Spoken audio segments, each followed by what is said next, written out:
Good evening. I am Beth Hildenbrand, and this is Booked Up with Beth. Tonight we have back with us the most wonderful DM Needom, and she is a terrific friend of mine, and she writes just amazing books. And this time I have read her new release, which just dropped on Amazon, Give Me All Your Lovin'. And as an 80s child, this was just fabulous for me, I got to tell you. So, if you would love to tell us a little bit about yourself, I would love to hear it. I am DM Needom. I go by Donna. I have been writing. I realized the other day I have been in the book business for 7 years, not including the first short story I published back in 2010. And it's been an adventure and a journey. And I love writing rock star romance. And I'm going a little darker now because it's something that I want to play with a little bit more and maybe work on healing some stuff for me.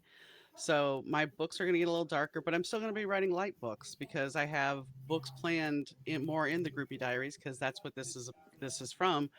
Give Me All Your Lovin' is book one of the Groupie Diaries, and there will also be a different set of Groupie Diaries that are darker. So it's all going to be. I have this grand master plan now. Whether I'll execute it or not, who knows? But I love writing. It's one of my passions, and telling stories about people that have to go through trauma to get somewhere. It's humanizing. Even though we have this wild fantasy that everybody that's rich and famous is wonderful and perfect and they have this great life and everything's going to be perfect, it's not always that way. And that's kind of where I give my characters real problems to deal with. So You certainly do. And I have to tell you, I already pre ordered the next book. awesome. I did. Awesome. So, yes, I'm looking forward to that one when it comes out. But this book was so good, I had to find out what happens next. So, yes, I hit that pre order button. So you pre-ordered Goldilocks in the Bear Brothers band, and I'll say something real quick about that. Goldilocks in the Bear Brothers band was originally supposed to be a Goldilocks and the Three Bears retelling, and I started playing around with it, and I just couldn't do it. And I like the name Goldilocks because it could mean a couple of things, and you have the Bear Yes, it Brothers could. band, so I kind of had fun with that. Well, it sounds fun. And we meet Bo in this book, and Wendy is one of the two main characters in this book. It's Wendy and Scott, but Wendy is a groupie of the Bear Brothers band, Hmm. and she decides she's in love with Bo, the lead singer, and he's going to be her ticket in life. And it turns out that he's not. But that's the thing, though. I think in a lot of cases we I don't want to say idolize. It doesn't have to be it doesn't have to be a rock star. It doesn't have to be an actor. Sometimes we just idolize a person, thinking that this person is so wonderful, so great, and it's that motto of never meet your idols.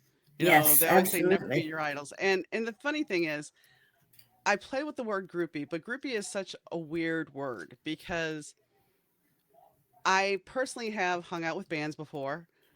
But I've been asked on a tour bus. Did not go. I was asked to after party that was basically called an underwear party. I did not go. Um, but I was more than a fan because the band recognized me. The band knew me. So the word groupie is such a weird thing because it's like, well, is Wendy really a groupie because she never made a move on him until that night? So is she a groupie or is she a fan? Or is she a friend? So I like to I think I'm pretty sure as the series progresses, there's going to be more incidences of that because yes, you hear about the plaster caster back in the 80s and 70s of the woman who would go around and she really wasn't necessarily sleeping with them, but she was taking a plaster cast of their member. So I Yes. mean, it's always it's always a matter of perspective because I mean I've heard stories. You can go online and find stories about a woman who she lost her virginity to David Lee Roth at 14 allegedly. So and then she went on to live this groupie life, and her motto about this was, yeah, you screw him, but you never marry him. So it's the fantasy. The people that don't ever go after this, they have the illusion. They think, "Oh wow, they're so perfect." I have stories that I could tell that would make you laugh your ass off because guess what? The person you may idolize may not be so suave as you think. I had the chance a few times to go backstage, and I never would because I always thought I'm going to meet this person and I'm going to end up thinking, what an ass. And I always knew it. At one time, my husband was like, let's go, meet Motley Crue because I could do Hmm. this. And I thought, no, they're dickheads. I know they're dickheads. I have no desire to meet them in person because it's just going to solidify the fact that they're dickheads and it will ruin the music for me. So, no, I did not go. And a couple times that happened with different bands, and I always thought that way. So I didn't do it. Just let me have the music. I don't want the person. I want to have the music. I mean, I've been lucky enough to meet them and talk to them and hang out, but it's like anything else I always kind of backed away from. And I'm kind of glad I did because one of the band members, I hadn't seen him in 19 years, and I ran across him about 4 or 5 years ago, and he remembered me. And he has a notorious rep of not remembering anybody. And the cool thing was, I also got to give him my book, and he seemed Oh, impressed that's that I neat. wrote it. So that was kind of cool because I didn't sleep with him. Not that that was actually going to happen, but I think that's part of the reason he remembered me because I didn't lower my standards. And I treated him like a person. I didn't sit there and that's the other thing. You have fans that sit there and scream at people. But that is not Wendy. Wendy is not a screamer. Wendy is she's walking that fine line between is she a groupie or is she a friend? Yeah, because in the book, she goes to all their shows and she hangs out with them. But it wasn't until the night that they were about to get signed Mhm. that she decided, I'm going to take a chance. Mhm. And boy did Uh, she take a chance. yes, she did. And but yes, I mean she was known to them. She was friends with them, and she'd hung out with them for a long time without any kind of sexual thing going on. Mhm. So it wasn't the typical groupie stereotype with Wendy. She And was more like a friend of the band. that's what I tried to I didn't want to make it such the stereotypical. Sure, I'm sure there's going to be a book or two in the series where it is the stereotypical groupie, but I guess I want to maybe reclaim that word to not necessarily mean what everybody thinks it means. I for me personally, the time I got asked on the tour bus, I'm wearing a halter dress with a push-up bra. I had no intention of getting on the tour bus. I had this guy hang out the tour bus, call me over, and the other fans are sitting there screaming, "Oh, their band's going to catch a disease. I hope they have condoms." I didn't hear. My friends who were behind me heard all this. And I remember, when they told me this, I'm just like, because I'm dressed this way. And even the guy who's hollering at me, he's like, "So do you want to come on the bus?" And I'm like, "No." He goes, "Why? Are you shy?" And I'm like, "Yeah." He goes, "You don't look shy." And I think that's the misnomer. If we even, and this, you can take that out of the groupie comment. If a woman dresses sexually, especially at a certain age, you're labeled many things that are not necessarily nice. And that's unfortunate. It is. It really is. I have always thought that, and I said I was somebody interviewed me the other day, and I said, well, at a certain age, I just stopped caring what people think. I used to always think I had to be this way or that way. And I said, and now, I'll be 70 years old wearing my heels and walking with a cane. And I won't care what anybody has to say Yeah. about it. I'm just going to be me. Hmm. You should be able to be that way. Hmm. But unfortunately, that's not how life works. There's No. always going to be people out there saying things, and you can either just keep being who you are or choose to ignore it. And I Exactly. just choose to ignore it. When I had my pink hair and all that, and wore all my leather, uh, yeah, I'd have people take their children away when I walked by, and I would be like, "Are you kidding me? I have grandbabies." Oh yeah. I love kids, but you're going to pull your child away from me. But, if you're going to look that way, you're going to have to get used to people having an impression that you're something you're not. When I was 19 years old, 20 years old, I had jet black hair. I used to wear a black ponytail extension. I wore all black clothes. I would look like a goth chick. I was not a goth chick. But I lived in Shreveport at the time, and I would get followed around the grocery store and I had a big black purse. So I remember at one point I was just so annoyed. I threw my purse up on the counter and opened it up. I'm like, "See, there's nothing in there." But that's the thing. We judge people are like books. We judge you by the cover. We don't want to get to know what's inside. We have our predisposed opinion, and goodbye. I don't want to deal with you. Or come here because you look like you'll fit in with me. It's So, true. Unfortunately, it is the fact. hmm And but now I have. I'm sorry. no, I'm go ahead. moving ahead of myself. No, I was going to say. So, um, Bo and the Bear Brothers band. Are we going to meet up with Russell in the next book? Oh, he'll be there. Russell is the most annoying character I've ever written. And another reason why I say this is because I wrote Worth Waiting For, which is back in 2019, and I came up with this character, and it was just thrown in there. And after I finished this, I hit this major writer's block. So I started doing character Bibles, and all of a sudden, Russell's like, I want to be with Ava. I'm like, what? No, you're not. No, And so, just to appease the character, I wrote 80,000 words of him and Ava, and he has managed to be in every one of my books now, except maybe my days. Every one of my books, but he's a record executive, and they're all signed to his label, so it's an easy way for Russell to fit right on in. Yeah, if I'd have had more time, I wanted to get another book and another one of your books, but I had to get ready for the show. So after I go sit down tonight, I'm going to go through your catalog and pick another book because I love these books. I really do. And I want to read more of them. So yeah, you'll see that I will have picked Awesome, up another book tonight. awesome. Because I'm about to put all in one Kindle Unlimited. oh So yay, that's for me. I'm cheap. hey, if it gets more people, more eyes on the page, that's what matters. Oh yeah, and now that I've read two, it's like I need to start reading them all because you know how everything intermingles, and yeah, you just start knowing this character from this book and that character hmm from that book, and so you got to get to know everybody. It's one of those things, and I love that. I The do. the other thing besides the humor that was funny was when I went to publish this book outside of Amazon, because initially I was going to release it wide. It got flagged.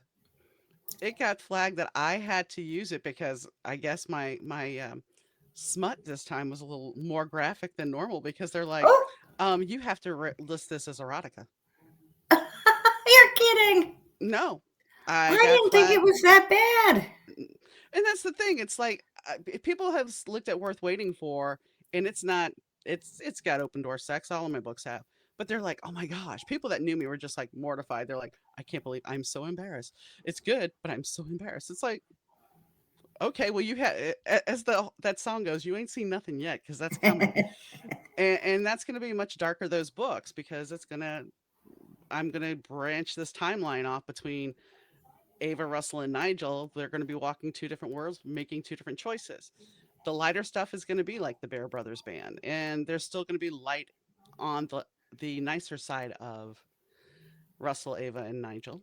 I'm republishing, redoing a little bit of some of the books I've already released. Two of them I have to finish up, but yeah. I can't So, believe that. I just hmm cannot believe that because I don't know. Maybe my smut threshold is high, but I didn't think well, it was all that bad. my friend thought it was because of the possibility of the pizza and the other. Ah, But I'm like, okay. So, I still don't think it's. no, I don't either. And I find it, I will say this when I wrote the one scene, I don't want to give too much away. When I wrote the one scene of him passing out, Yeah, even that I would, wasn't that bad. no, but when I wrote that scene, I was just kind of like, can you imagine being that person? I mean, yes, men have fallen asleep before. We all know this, but in that situation, it's kind of like, what do you do? I know. I was like, I'd just bam. Hmm. Hmm. Most people would Phew. have. Oh Most hell people would yeah. have. Oh yeah. Oh yeah. That just blew my mind. I was like, oh yeah, you want to just forget about all this? Okay, yeah, we'll forget about it. Huh? Yeah. Yeah. Okay, buddy. But so anyway, um, the book is just so good because it's it's like you end up getting your dreams. Your dreams do come true, but not exactly in the way you thought they would. No. Which I liked it because my own story. Uh, I wanted to be a big fancy writer. Well, I'm not a big fancy writer, but I am a writer. And it took me a very long time. I raised my kids first before I did it. And whoever thought back in the day that you would be able to self publish books and do the things that we're doing these days? I mean, that concept wasn't even thought of. No. No. So yeah, it's just amazing that my dream came true. I've been able to do these things, but not the way I ever expected to do them. Well, I mean, when I look at some of the things in my life, like becoming a disc jockey, I literally became an on-air personality because I called in to the radio station and won a pizza one night. And then a few weeks or maybe a month later, my stepdaughter wanted a cassette single. Yes, we're going to date ourselves. Back in the day when we had cassette singles. So we go to Music Land and the guy who's waiting on us, I recognize his voice and I'm like, you're such and such. And he's like, yeah, I am. And I'm like, I want a pizza from you. Oh, okay. So he's like, after I leave here, I'm gonna go on air. I'm like, okay. He's like, call the radio station. I'll talk to you for a while. I'm like, okay. He didn't realize I was married, and my husband didn't care, and nothing was going on between the two of us. So we ended up becoming friends, and he's like, why don't you come into the station? I'll show you how to program it. Okay, fine. So I would go in and program. This is before we had computers at the station. So I'd program all the songs because he got tired because he was in the business for so long, and he showed me how to do everything. And I went on vacation and came back and I feel like my life is stagnating. And he calls me up that afternoon. He's like, hey, you want a job? I told my boss about you. I'm like, what? So Monday I called his boss and his boss is just listening. That's the weirdest interview I had ever had because he's like, so tell me about yourself. And I did. And what kind of music do you like? He was asking me questions so he could hear my voice on air over the phone. And so he's like, come in tomorrow and I'll interview you. I'm like, okay. And that was Tuesday. By Friday evening, I was on air. Oh, that's a fabulous story. I love that. But you see, but once again, it was like not anything that was planned. I said my life was stagnating and here you go. Here's something else for you. So Isn't that amazing? I'm mhm, always telling people, get up off the sofa. Just do it. yeah. That's the whole thing. People want to sit on the sofa and complain. Well, stop. Hmm. I could have kept sitting on the sofa, but instead I started writing. Yeah. It's just that easy. Hmm. Do it. Do something. Whatever, your passion is, whatever you have inside you, start doing it. Find a way. Well, and I think part of the problem is because when we go to school, we have a teacher that may say, "Oh, this is bad. That drawing's bad." Even though you're the most passionate person about it, you're listening to somebody who's going to quash your dream because they don't see it. And so I think we need to get past those things that trapped us as kids, whether it be your parents, your teacher, or whatever, and start really pursuing your passion. Pursue what you love to do. Exactly.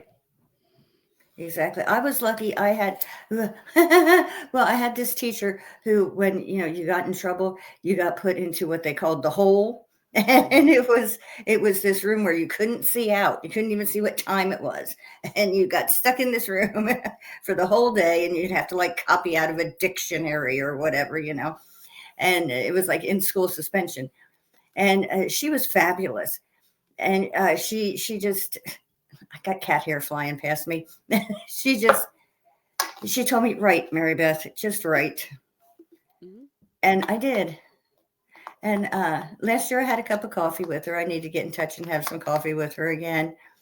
But she always told me, you can do this.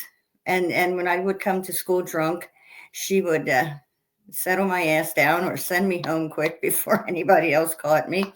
And she was a great lady, and I was lucky that I had that someone who pushed me toward things. And not everybody's that lucky. But No. still, I say, if you have a passion, if you have something inside you, I don't care if it's music or writing or painting or crafting or anything, you put your heart into it. You want to craft, well, do up a bunch of crafts and go to a craft show and sell your stuff. Find something to get you up off that sofa, something to get you involved in something. Don't And just sit there and wither away. and I have to say, and don't sit there and say I don't have the time. And granted, I have had extra time to do this, but the whole concept of the groupie diaries came to me late November. I sat down to write mid December. I finished the first draft, which was on the day before my cat died. It was the 5th of January. I had wrote Well, that book in under a month. And then I sent it to my two betas and they're like, "Yes, something's off here. You need to fix it." And I had already planned all these parties for this week. So I had this deadline that I can't get out of. I cannot push this back. And so I sat down and I wrote it.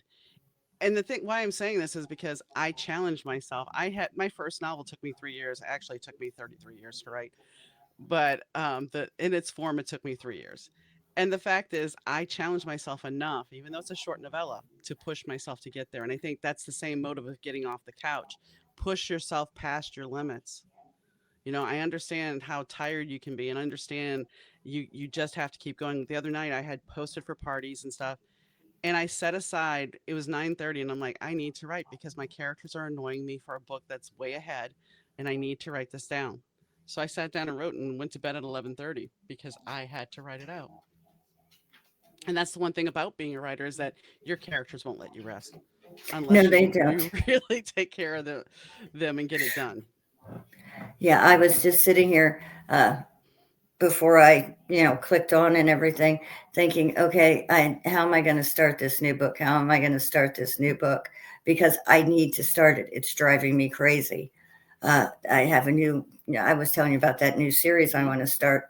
And I was like, I got to get on it. I got to get on it. It's driving me crazy just letting it rattle around in my head.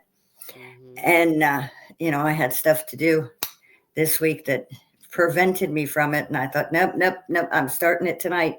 I want to start it before I have the kids this weekend. I just want to get something down, Yeah. just get a start on it. And so, yeah, after my Valentine dinner, that's exactly what I'm going to do. I'm going to get my computer Nice. and I'm going to start writing.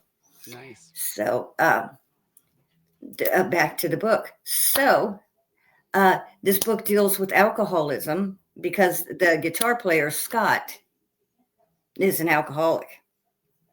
And Yeah. Wendy ends up with Scott completely by accident, and it doesn't work well, not at all. Mm. And this is before her and Bo hook up. I mean, Mhm. like become an item, and it doesn't go well because Scott's an alcoholic. Mhm. And yet, in the end, oh, hi, Carrie. I've been in some writer's block and it's bugging me. Yes, I know we all get there. I do too often. I stayed away from Kane for like a month because of family demands, and now it's so hard trying to get back. Oh my gosh. But so back to the story. So Scott and Wendy both kind of go on their own separate journeys in life. Bo takes off for tour, and Wendy takes off to, get over Bo and to think, what is it that I really want from life? And Mhm. Scott's like, okay, I know what I want from life. I want to ditch the booze and I want to find out who I really am because it's not being on stage with the guitar. And then at the end, they kind of all come together. It kind of comes full circle. And I'm not telling anybody what happens though. I mean, I could have explored their relationship more. I could have, but it's a novella, and I didn't want to go there. I wanted to let people because a healing journey would have taken a little bit of the humor out of the book. Yes, And and absolutely. and the thing is, Scott and Wendy aren't done. I mean, they're still going to pop up in this universe because Scott's got a job and he's got to be there occasionally. So, you know, as as Wendy still has some perks that she wanted. She's got, she gets to be the wife still of somebody. Oh, did I say wife? Oh, but it's a romance. It's supposed to, that's the hard thing about writing the groupie diaries, because it's a romance novel and the romance is supposed to be a happily ever after. And in the first incarnation of this book, there was three POVs, There and was. and Bo was going to have his happily ever after by getting a record contract. But you know, people would most likely come after me and say, well, that's not romance. But isn't it though, if it's his passion? Yes. Yes. So, Thank you, Julie, for watching. I miss you, honey. Um, yeah, it is. I mean, everybody's wishes kind of come true, and yet, what's going to happen next? well, I'm What's sure coming? you picked up that Goldie's a Spitfire, and Yes. Goldie's in her 50s. When you see that opening in that next at the end of the book, she's close to 50, if not 50. I have the Ooh. age tacked down. So she's a Spitfire. That's why she doesn't take anything. So how this plan will go is the next book, Goldilocks and the Bear Brothers Band, is it starts off in 2025 and then it goes back in time when they first meet and they go through this whole tour. Then I have another book coming out that's a little novella with the Desire Diaries, and it's called Opening Night, and it's about Goldie's opening night. So we move from there. And then eventually I'm going to have, hopefully by the end of this year, there'll be a book called Goldie and the Honey Thief. And Bo is the honey thief. And they're in their 50s. So it's about this couple, the second chance romance of this couple getting back together after, they had this Ooh. great sex life in their 20s, but what's sex life in your 50s? Ooh, this sounds like fun. Oh, I can't wait till I get this. Well, I gotta write it yet, but I mean that's because I think that's the thing. We don't we people are like, I really want more mature romance. Yeah, but more mature romance isn't always fun because yeah, I've told this story a couple of times. The first time my husband and I got together, he was a type 1 diabetic and he was in his 40s, I was in my late 30s, and his toenail fell off. His big toenail fell off. It's like, what is that crunchy thing? And I'm like, I don't know. And yeah, so there's this toenail, and I mean, you don't think about these things. And I have a guy friend who's like, yeah, I threw my back out. I'm like, how? So let's be honest here. Bo might be doing better because he is a musician and he's in shape. But you know what I'm getting at? It's like it's complicated because even menopause does things to our body. Oh yeah. So Oh, so it'll be that's fun to write. But fabulous. yeah. Yeah, that's fabulous. Oh, cat hair. Oh, you vacuum and then the rest of the night it's just everywhere. Oh Ugh. yeah. Okay, well, I want everybody to get this book. It just dropped today or yesterday, but it's new and it's fabulous. And I have already reviewed it and given it 5 stars. And everybody should listen to me. And it's on sale until the 15th for 99 cents, and it's on KU as well. Yes, it is. And I got it. I did. I got it. Um, I like to do that because even though I get the free books for the show, Hmm. I still like to be able to get the book so my authors can get a verified purchase. So And when we I can do appreciate that. that, I do. Because they Amazon looks down on purchases that are not verified, I know. or reviews that are not verified. So Well, we when I can appreciate do you. that, I like to do it. Now, if the Kindle price is like $7, it's like, oh no, Yeah. sorry, not this time. But Well, we uh, appreciate you. We do. Well, thank you. I appreciate you guys coming on the show and giving me all these free books to read. That's fun for me. Well, Perks I of the enjoy coming and job. talking to you. I do. Well, thank you, honey. I'm so glad you came back, and I'm going to have you back again when the next book comes out. Awesome. And well, thank you. I'm forgetting how to close my show. Whoops. So, thank you for coming this week and for giving the world this great new book.